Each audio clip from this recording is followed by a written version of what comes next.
In this lesson, we'll discuss what we call Boyle's law.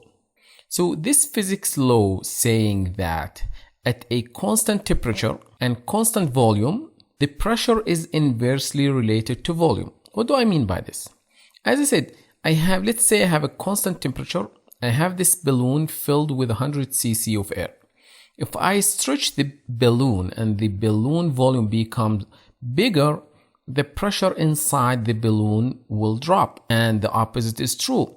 If this balloon is shrunk and the volume becomes smaller, still constant temperature and still have the 100 cc of air, the pressure inside the balloon will increase. The same thing will apply to our alveoli, as we will explain very soon. If we have a constant amount of air at a constant temperature and the alveolar size increase, the pressure in the alveoli will drop, and the opposite is true. If we have constant amount of air in the alveoli, constant temperature, and the alveolar size becomes smaller, the pressure inside the alveoli or the alveolar pressure will become higher. Soon we'll see the application of this physics law in our spontaneous breathing.